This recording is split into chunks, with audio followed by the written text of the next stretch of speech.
Bismillahirrahmanirrahim.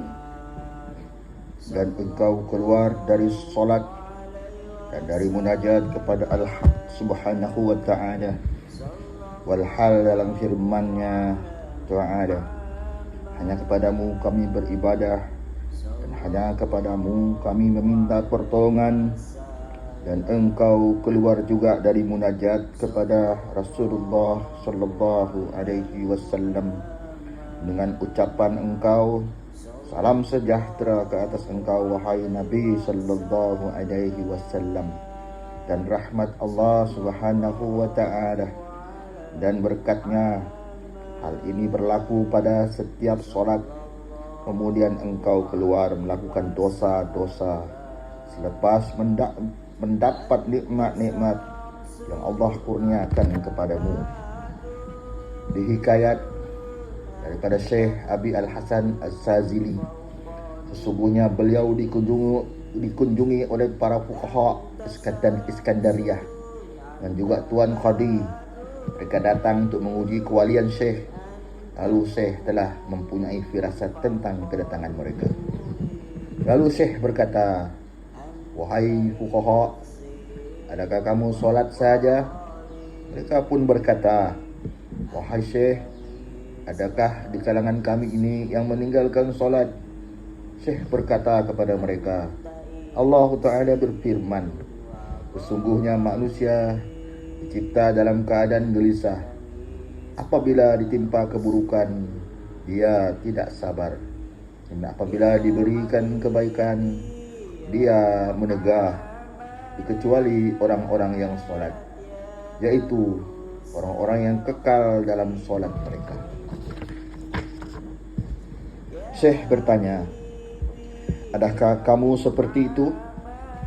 Apabila kamu ditimpa keburukan, kamu tidak terkejut dan takut? Apabila dikurnia kebaikan, kamu tidak menegah?" Syekh berkata, "Mereka semua diam." Syekh berkata kepada mereka, "Kamu tidak pernah mencapai solat seperti solat ini sekalipun.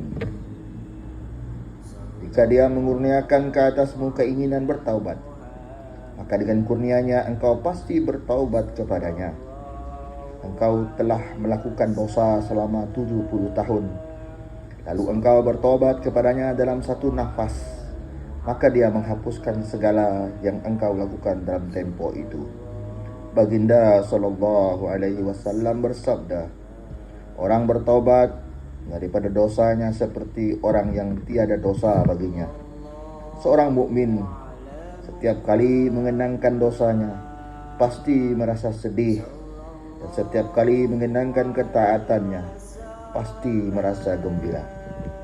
Luqmanul Hakim berkata, orang mukmin mempunyai dua hati. Dia berharap dengan salah satunya dan dia merasa takut dengan salah satunya. Dia mengharap penerimaan amalannya dan dia takut bahawa amalannya tidak diterima. Dan jika ditimbang ketakutan seseorang mukmin dan pengharapannya, pasti keduanya seimbang. Dan sesiapa yang ingin menumpukan hatinya kepada Allah Subhanahu wa ta'ala, maka hendaklah dia melaksanakan segala perintah Allah Azza wa Jalla. Apabila engkau mengetahui istrimu telah melakukan pengkhianatan, maka sesungguhnya engkau akan memarahinya. Maka demikian juga nafsumu telah melakukan pengkhianatan terhadapmu sepanjang umurmu. Para ukala telah sepakat, apabila seorang istri melakukan pengkhianatan, pasti seorang suami tidak akan memberi tempat tinggal kepadanya. Bahkan pasti suami menceraikannya dengan talak 3. Oleh itu, ceraikan nafsumu. Rasulullah sallallahu alaihi wasallam pernah ditanya, amalan apakah yang menyebabkan ramai manusia masuk syurga?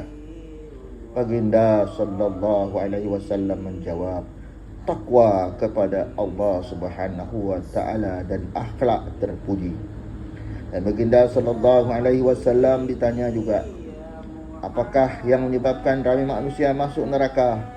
Baginda sallallahu alaihi wasallam menjawab, mulut dan kemaluan. Basuhlah hatimu dengan penyesalan di atas luputnya amalan-amalan daripadamu. Sebenarnya mereka melakukan kesalahan-kesalahan demi Allah, kerana mengadakan majlis ratapan ke atas kehilangan istri atau suami atau ayah atau anak. Bahkan sepatutnya mereka mengadakan majlis ratapan di atas kehilangan takwa kepada Allah daripada hati-hati mereka. Sungguh heran, engkau mampu ketawa terbahak-bahak seolah-olah engkau telah melepasi titian syirat dan melepasi dari tergelincir ke dalam neraka. Sedangkan ketika ini engkau tidak memiliki sifat wara antara engkau dan antara Allah yang boleh menghalangmu daripada melakukan maksiat ketika bersendirian. Dan jika tidak sebegitu, maka taburlah tanah di atas kepalamu, kerana sabda Nabi sallallahu alaihi wasallam, siapa yang tidak memiliki sifat wara yang menghalangnya daripada melakukan maksiat ketika bersendirian, Allah Subhanahu wa taala tidak akan peduli tentang amalannya. Ketahuilah bahawasanya tiadalah perkara yang memalukanmu pada hari kiamat nanti seumpama 1 dirham yang engkau infakkan pada jalan haram. Wabillahi taufiq wal hidayah. Assalamualaikum warahmatullahi wabarakatuh.